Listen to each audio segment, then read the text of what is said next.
한자어 낱말의 발견 시간입니다. 이번 시간은 파악이란 낱말을 살펴보겠습니다. 파악이란 낱말은 우리가 굉장히 익숙합니다. 그렇죠? 우리 구독자님 한 분께서 이 낱말을 한번 설명을 해달라. 이래서 한번 살펴보겠습니다. 파악한다. 그렇죠? 원인을 파악한다. 현상을 파악한다. 현안을 파악한다. 한눈에 파악한다. 신원파악, 인원파악 굉장히 많이 씁니다. 그렇지만 한자로는 잘 생각하지 않는다. 이렇게 되죠. 그래서 파와 악과 관련된 글자들을 한번 살펴보겠습니다. 파는 잡는다는 뜻이죠. 별로 잘 안 쓴다. 악은 쥔다. 악은 좀 쓴다. 이렇게 되겠습니다. 잡을 파는 또 쥔다는 것은 다 손으로 하는 행위다. 그래서 손수자, 제방변이 들어갔다. 발음은 꼬리, 파, 집, 옥자에서 왔다. 일단 그렇게 말씀을 드리겠습니다. 자, 국어사전에서 파악을 보니 손으로 잡아 쥔다. 그렇죠? 나는 그녀의 손을 쥐고 있는 나의 손에 더욱 강한 파악의 힘을 가하여 끌어당겼다. 뭐 이런 예문이 사전에 있었습니다. 그리고 또 어떤 대상의 내용이나 본질을 확실하게 이해하는 것을, 그렇죠? 확실하게 이해해서 아는 것을 파악한다. 이렇게 얘기를 하죠. 뭐 인원을 파악한다. 검찰은 사건의 진상 파악에 나섰다. 그는 눈치가 없어 분위기 파악을 못했다. 우리 많이 하죠. 분위기 파악 좀 해라. 야, 그것이 이제 파악이다. 그렇죠? 다른 또 파자가 들어간 낱말을 보면 파지한다. 파지한다. 군대 갔다 온 사람들은 상당히 익숙한 낱말이다. 꽉 움켜쥐고 있는 것이다. 그렇죠? 경험에서 얻은 정보를 유지하고 있는 작용이다. 뭔가 파지한다. 네. 파지법이라는 것. 그렇죠? 어떤 기구나 물건을 손으로 움켜쥐는 방법. 무엇을 어떤 도구나 기계나 이것을 다룰 때 손으로 쥐어야 될 경우인데 그때 어떻게 다뤄야 된다. 어떻게 쥐어야 된다는 그때 그것이 파지법이다. 흔히 이제 소총을 파지한다. 소총을 가지고 있을 때 어떻게 가져야 된다. 손으로 어떻게 다뤄야 된다. 그것이 파지법이다. 권총을 다룰 때 권총을 어떻게 파지를 해야 된다. 카메라를 다룰 때 카메라는 손으로 어떻게 다뤄야 된다. 그런 것이 이제 파지법이다. 이렇게 되죠. 파수한다. 수는 지킨다. 지킬 숫자죠. 경계하여 지킨다. 예, 파수. 경계하여 지키는 일을 하는 사람을 또 파수라고도 한다. 그런 사람을 파수꾼이라고도 한다. 한자로 군사군을 써서 파수군, 파수보는 병사 막 그렇게 얘기를 한다. 경계하여 지키는 일을 하는 사람이다. 파수꾼이다. 또는 이제 좀 비유적으로 어떤 일을 딴 데 신경 쓰지 않고 딱 오로지 이제 한눈 팔지 않고 성실하게 하는 사람을 비유적으로 그는 인권의 파수꾼이다. 무엇의 파수꾼이다. 그런 얘기 많이 하죠. 이때 이제 이 파수라는 말을 쓴다. 우리가 잘 아는 이제 호밀밭의 파수꾼, 셀린저가 지은 이 번역을 이렇게 했다.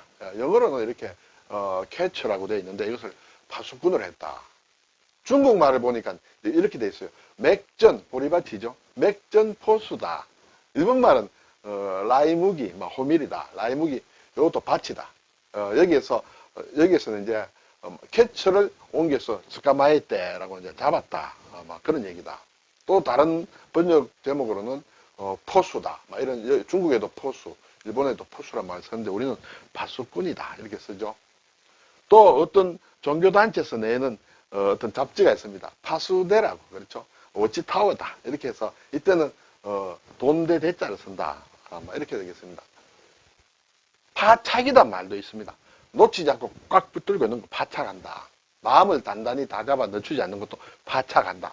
그런 얘기도 쓴다. 이때는 착은 이제 착도 잡는다. 그런 뜻이에요. 예. 자, 파괴사라는 게 대구에 가면 동화사 옆에 파괴사가 있죠. 파괴사. 이때는 계곡의 물, 파괴사 옆에는 9줄기의 아마 폭포 같은 물이 있었는 모양입니다. 그것을 이렇게 잡았다. 이렇게 한 대를 모았다. 그래서 못을 만들었다. 왜냐하면 이 어떤 지기라 땅의 기운이라 할까요? 그것이 흩어지지 않도록 잡아낸 것이 파괴사라는 절 이름이 있다. 서울에 홍파동이 있습니다. 홍파동이 있고 청파동도 있죠. 네. 청파동의 파는 언덕파자다. 근데 홍파동의 파는 잡을 파자다. 붉을홍의 잡을 파다.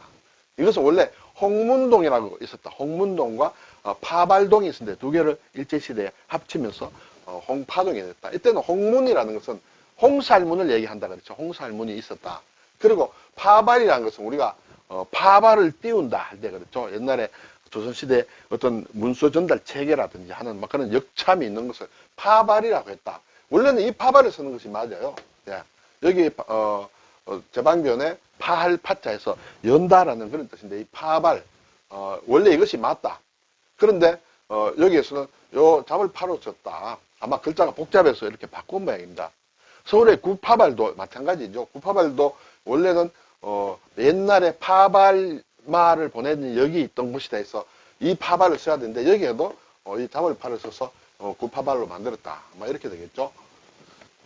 홍파도 가면 보니까 제가 자료를 보니까 저도 뭐 옛날에 가본 적이 있습니다만은 홍남파 그렇죠. 본명이 영어죠. 홍남파에 말하자면 말년에 한 6년 동안 살던 집이 이 홍파동에 있었다. 그래서 혹시 이 파자가 또 홍파동의 파인가 싶어서 제가 확인을 해보니까 그것은 아니다. 남파 그렇죠. 남파는 이제 홍영우의 호가 되는데 여기에서는 언덕파자를 적었다. 이렇게 되겠죠. 그래서 우리 생활 속에서 알 수 있는 파자가 들어가는 그런 지명도 있다. 자, 이 파자가 꼬리파다. 꼬리. 그리고 땅 이름을 얘기하기도 하고, 또 다른 뜻들도 있다. 그리고 큰 뱀을 뜻하기도 한다. 네. 이렇게 돼 있어요. 우리가 많이 쓰는 것이 이제 제가 여러 번 말씀드렸습니다만, 삼파전이다. 세 개의 어떤 사람이나 팀이 서로 엇물려서 이렇게 싸우는 것을 삼파전이라 한다. 이렇게 있는 것을 삼파문이라고 한다. 일본에서 주로 얘기를 합니다만 이 말도 일본에서 건너온 말이다. 그런데 우리가 갈래파라든지 또 물결파를 써서 삼파전이 할 수 있는데 그것은 아니다. 그렇죠? 이렇게 새치 물고 물리는 그런 관계를 파라고 한다. 이렇게 돼 있어요. 우리 생활 속에서는 구라파 또 임파선이라는 그런 낱말이 있습니다만 요즘은 잘 쓰지는 않죠. 구라파는 유럽이다. 임파선은 림프샘 요즘 그렇게 쓰기 때문에 잘 쓰지는 않습니다만 예전에는 꽤 많이 썼던 낱말에 들어간다. 이렇게 되겠습니다. 파촉이라는 것은 이제 중국과 관련해서 많이 나오는 얘기가 되죠. 고대 중국의 옛 이름을 파촉이라는 곳이 있다. 그렇죠? 파촉 지방이라고도 한다. 파와 촉이라는 땅 이름 그것이 합쳐서 이제 우리가 파촉이라 한다. 지금의 수촨성, 사천성이죠. 충칭, 중경 그리고 운남, 윈난성, 섬서성의 산시성 그렇죠? 그 일부와 감숙성의 일부 이렇게 해서 그 주변을 파촉 지방이라 한다. 특히 사천성, 수촨성을 촉이라 하고 충칭을 파라고 했다. 그래서 중국에 보면 말하자면 촉한이 나오고 있다. 유비의 촉한 할 때 나오는 그 촉이다. 그 지역을 묶어서 파촉이라고 했다. 우리 문학에도 나오죠. 미당 서정주의 귀촉도라는 귀촉도는 두견세를 얘기하죠. 귀촉도라는 시에 보면 파촉 삼만리 이런 얘기가 나온다. 서역, 파촉 이런 얘기가 나온다. 그렇죠? 우리나라 장편 서사시 국경의 밤을 쓴 김동환, 파인 김동환도 이 파자를 쓴다. 이때 파인이라는 것은 일반 명사로 보면 시골떡이, 촌떡이, 시골 사람을 얘기한다. 이렇게 되겠습니다. 자, 이 꼬리파와 관련해서 또 글자를 더하게 되면 그렇죠. 구수록을 2개 위에 올리면 비파를 얘기한다. 비파파 그렇죠. 비파. 그리고 초도를 올리면 파초를 얘기한다. 식물 파초.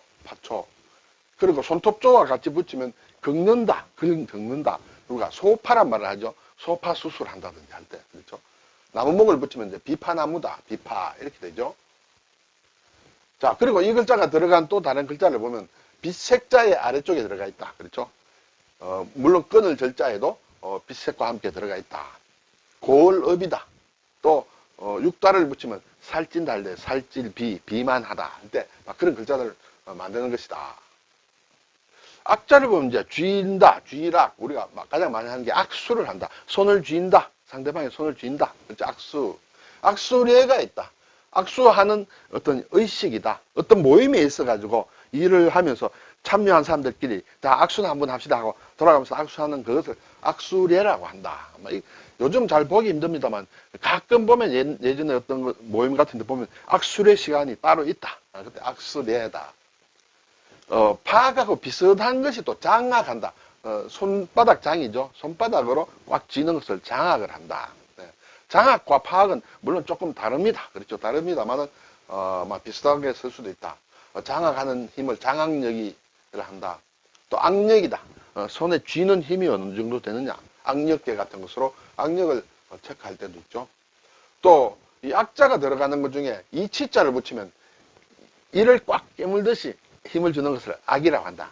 착도 마찬가지다. 그렇죠? 악착 같다. 악착 같다. 할 때는 이 치자가 두 개 들어가서 아주 말하자면 힘들어서 하는 것을 얘기하는데 악착 같다. 전에도 말씀드렸습니다만 청도 운문사에 가면 악착 동자가 있다. 이 배를 타기 위해서 줄을 타고 악착같이 올라간다. 운문사뿐만 아니라 아마 다른 절에도 있는 것 같아요. 가장 원조가 운문사인지 모르겠습니다만 악착 동자 또는 악착 보살 이런 것이 절에 가면 이런 데 있는 것을 볼 수 있다. 자, 오늘 파악이란 말 배웠습니다. 네, 한중일 다 같은 글자를 쓰고 있다. 이렇게 되죠. 네, 파악한다. 또 파수를 한다. 파수꾼이다. 파지를 한다. 물건을 잡는 법이다. 파지법.